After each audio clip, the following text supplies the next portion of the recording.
নমস্কার, আমি অর্পিতা। শুরু করছি পলিটিক্স। ৬ চক্রব্যূহে বন্দি দেশ। অভিমন্যুর উদাহরণ তুলে মোদি সরকারকে তোপ রাহুলের। তার অভিযোগ, মোদি জমানায় মন্ত্রী থেকে শুরু করে কৃষক, ভোটার, বেকার সকলেই ভীত।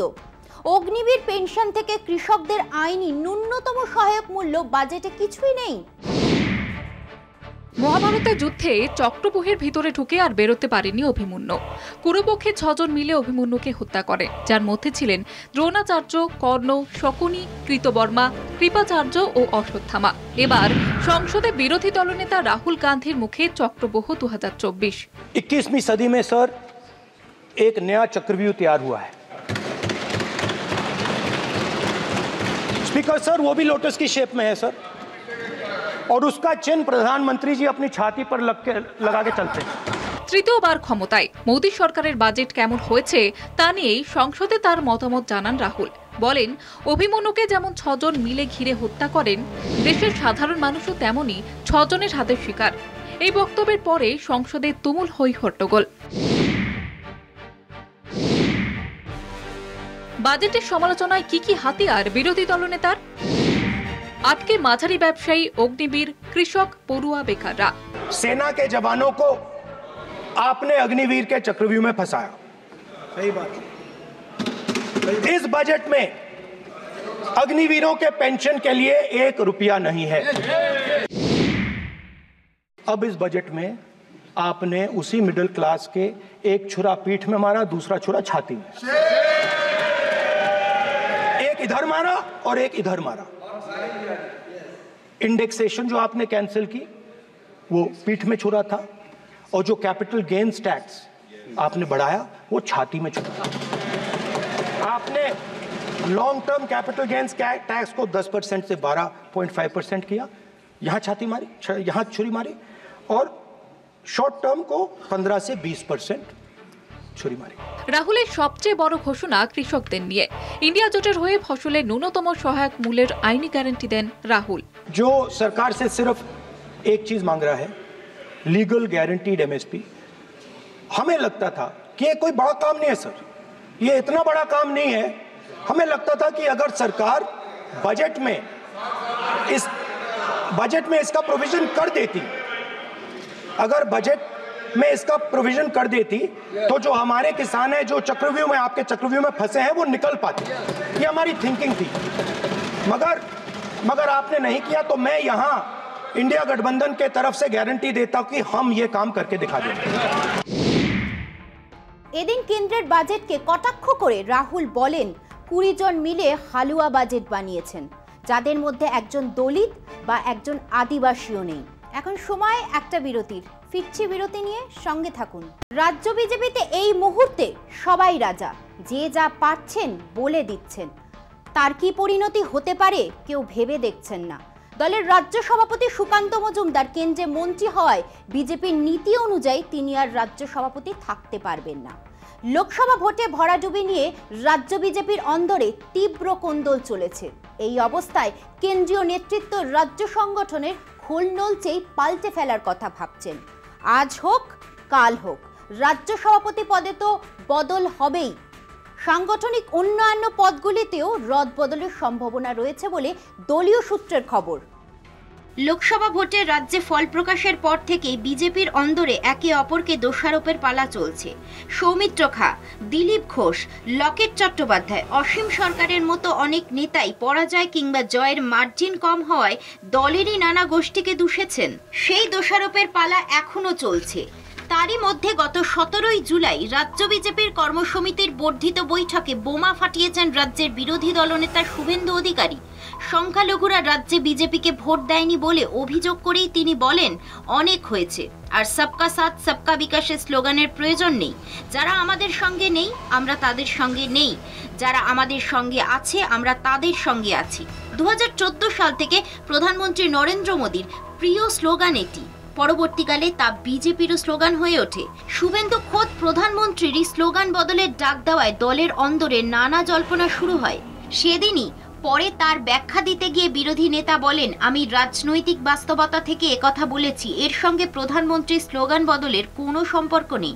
পশ্চিমবঙ্গের মাটিতে দাঁড়িয়ে এটা আপনি অস্বীকার করতে পারবেন না যে শুধুমাত্র সনাতনী হিন্দুরাই বিজেপিকে ভোট দিয়েছে।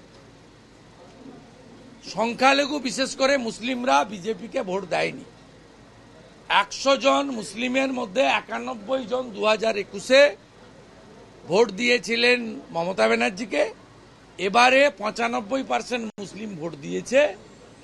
সেই কারণে আমি রাজনৈতিক আমার অ্যাঙ্গেল থেকে বলেছি, এর সঙ্গে ভারত সরকারের ডেভেলপমেন্টের কাজ, ভারত সরকার বা জনপ্রিয় প্রধানমন্ত্রীর সবকা সাথ সবকা বিকাশ সবকা বিশ্বাস সবকা প্রয়াস এই স্লোগানের কোনো সম্পর্ক নেই। তার মধ্যেই গত সপ্তাহে উত্তর পূর্ব উন্নয়ন সংক্রান্ত কেন্দ্রীয় প্রতিমন্ত্রী এবং রাজ্য বিজেপির সভাপতি সুকান্ত মজুমদার প্রধানমন্ত্রীর কাছে প্রস্তাব দেন উত্তরবঙ্গের 8 জেলাকে উত্তর পূর্ব উন্নয়ন প্রকল্পের আওতায় আনা হোক, তাতে উত্তরবঙ্গ লাভবান হবে। আজ মাননীয় প্রধানমন্ত্রীর সাথে আমি দেখা করেছি এবং দেখা করে মাননীয় প্রধানমন্ত্রীর হাতে একটি প্রস্তাব তুলে দিয়ে এসেছি, আপাতত যে একটি প্রেজেন্টেশন তুলে দিয়ে এসেছি যাতে নর্থ ইস্টের সাথে উত্তরবঙ্গের সিমিলারিটি কী কী আছে এবং তার ফলে উত্তরবঙ্গকে নর্থ ইস্টের অন্তর্ভুক্ত করা যেতে পারে, এই ধরনের প্রপোজাল আমি মাননীয় প্রধানমন্ত্রীকে দিয়েছি।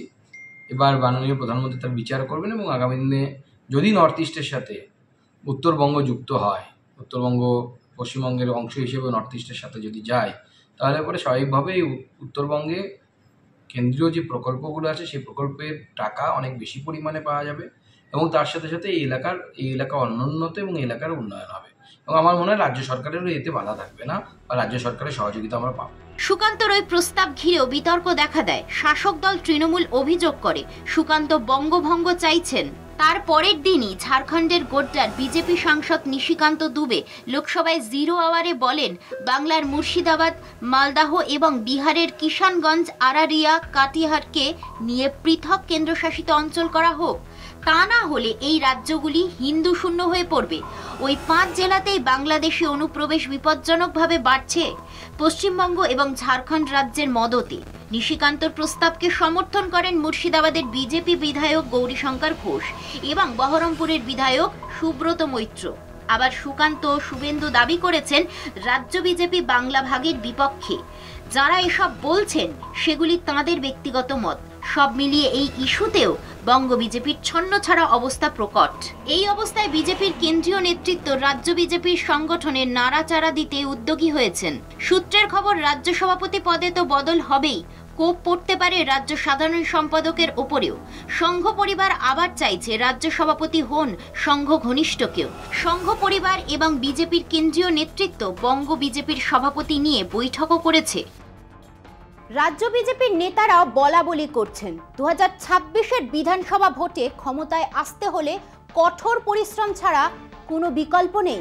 একদিকে যেমন সংগঠন ঢেলে সাজাতে হবে, তেমনি বুথভিত্তিক সংগঠনও গড়ে তুলতে হবে। তা না হলে শুধু কুলোর বাতাস দিয়ে তৃণমূলকে ক্ষমতা থেকে সরানো যাবে না। এখন সময় আরও একটা বিরতির। ফিরছি বিরতি নিয়ে, সঙ্গে থাকুন। যোগী হাটাও ইউপি বাঁচাও এর স্লোগান ঘিরে গোবলয়ের তপ্ত রাজনীতিতে জল ঢেলে দিল আরএসএস। লোকসভা ভোটে উত্তরপ্রদেশে বিজেপির খারাপ ফলের পর মুখ্যমন্ত্রী যোগী আদিত্যনাথকে সরানোর দাবিতে 2 উপমুখ্যমন্ত্রীর নেতৃত্বে সোচ্চার হয়েছিলেন রাজ্য গেরুয়ার এক বড় অংশ। মোদী শাহ জুটির প্রচ্ছন্ন প্রশ্রয়ে সেই দাবি পৌঁছেছিল নাগপুরের রাষ্ট্রীয় স্বয়ংসেবক সংঘের সদর দপ্তর হেডগেওয়ার ভবনে। কিন্তু সেই দাবি তো ধোপেই টেকেনি, উল্টে রাজ্য শাসনে যোগীকে সব রকম সাহায্যের নির্দেশ পৌঁছেছে বিক্ষুব্ধ শিবিরে। উত্তরপ্রদেশের মুখ্যমন্ত্রী যোগী আদিত্যনাথের সঙ্গে প্রধানমন্ত্রী নরেন্দ্র মোদী ও স্বরাষ্ট্রমন্ত্রী অমিত শাহের সম্পর্ক বহুদিনই পদ্ম অন্দরের চর্চার বিষয়। লোকসভা ভোটের আগে সেই চির আরও চওড়া হয় প্রার্থী বাছাই ও আসন বিলি নিয়ে উভয় পক্ষের মতবিরোধে। ভোট কৌশলের অঙ্গ হিসাবে যোগীকে উত্তরপ্রদেশ থেকে তুলে ঘন ঘন ভিন রাজ্যের প্রচারে পাঠানো ভালোভাবে নেয়নি আরএসএসও। যোগীর তুলনায় 2 উপমুখ্যমন্ত্রী কেশব প্রসাদ মৌর্য ও ব্রিজেশ পাঠকের মতামতকে অধিক গুরুত্ব দেওয়ায় ভোটের আগে মাত্রাছাড়া পর্যায়ে পৌঁছে যায় উত্তরপ্রদেশের দলীয় কোন্দল। ফলও মেলে হাতে নাতে। লোকসভা ভোটের নিয়ন্ত্রক রাজ্যে 80টি আসনের মধ্যে 37টি আসন পেয়ে ক্ষান্ত থাকতে হয় গেরুয়া শিবিরকে। অন্যদিকে 43টি আসন পেয়ে এনডিএকে টপকে যায় ইন্ডিয়া। এরপরেই যোগীর সঙ্গে বৈঠকে বসেন আরএসএস প্রধান মোহন ভাগবত। কার্যত যোগীর পেছনে বরাবরের সমর্থন রয়েছে বিজেপির চালিকা শক্তি আরএসএস এর। মোদী শাহের সঙ্গে বনিবনা না হওয়ায় লোকসভা ভোটের আগে যেমন উত্তরপ্রদেশের সমস্ত নির্বাচনী প্রক্রিয়া থেকে দূরে ছিল আরএসএস, তেমনই সরেছিলেন আদিত্যনাথও, এবং দুইয়েরই নিষ্ক্রিয়তার কারণেই উত্তরপ্রদেশের ইন্ডিয়া জোটের ফল ভালো হয় বলে মত রাজনীতির কারবারিদের। যোগীর বিরুদ্ধে কেশব ব্রিজেশের অসহযোগিতা যে আরএসএস এর মান্যতা পাচ্ছে না, সেই বার্তা পৌঁছেছে বিজেপির কেন্দ্রীয় নেতৃত্বের কাছেও। উল্টে রাজ্যের 10 আসনের উপনির্বাচন যে যোগীর নেতৃত্বেই চাইছে আরএসএস, সেই বার্তাও স্পষ্ট করেছে সংঘ। এবং একই সঙ্গে পুরনো জমি ফিরে পেতে যোগীতে আস্থা রেখে নির্দিষ্ট দায়িত্ব পালন করতে বলা হয়েছে দুই বিক্ষুব্ধ উপমুখ্যমন্ত্রীকে।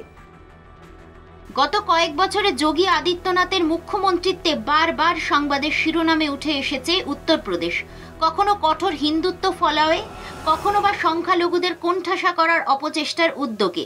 সেই তালিকায় শেষ সংযোজন কাওয়ার যাত্রায় খাবারের দোকানের সামনে দোকানিদের নামধাম লেখার নির্দেশ, যা শীর্ষ আদালতের নির্দেশে বাতিল হয় শেষ মুহূর্তে।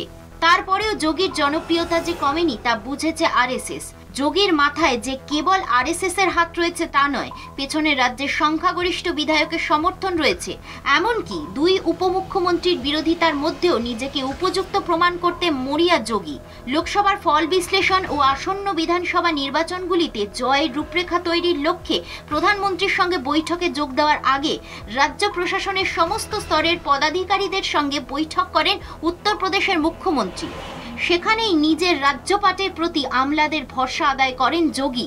বৈঠক করেন দলের রাজ্য নেতাদের সঙ্গেও, সেখানেও সিংহভাগের আস্থা অর্জনে সফল হন আদিত্যনাথ। এই পরিস্থিতিতে যোগীকে সরালে বিক্ষুব্ধরা আরও একাট্টা হবে এবং বিরোধীরা সুবিধা পাবে বলে মনে করছে আরএসএস। তার প্রভাব পড়তে পারে আসন্ন 10 উপনির্বাচনে। তাই উত্তরপ্রদেশে যোগীকেই মুখ্যমন্ত্রী দেখতে চায় সেবক সংঘ। শুধু উত্তরপ্রদেশের উপনির্বাচনই নয়, দরজায় কড়া নাড়ছে মহারাষ্ট্র, হরিয়ানা, ঝাড়খণ্ড ও জম্মু কাশ্মীরের বিধানসভা নির্বাচনও। লোকসভা ভোটের নিরিখে বিজেপি শাসিত মহারাষ্ট্রে ইন্ডিয়ার কাছে হার হয়েছে এনডিএর। হরিয়ানায় কোনো রকমে মান বেঁচেছে। সংবিধানের 370 ধারা বিলোপ করে ভূস্বর্গকে সার্বজনীন করেও ভোটের বাক্সে তার ফল পায়নি বিজেপি। আর আদিবাসী রাজ্য ঝাড়খণ্ড তো কবেই হাতছাড়া। সব মিলিয়ে দেশ জুড়ে গেরুয়ার একচ্ছত্র আধিপত্য ক্রমেই বিবর্ণের মুখে। পলিটিক্স আজ এই পর্যন্তই। দেখতে থাকুন কলকাতা টিভি, রাত দিন 7 দিন।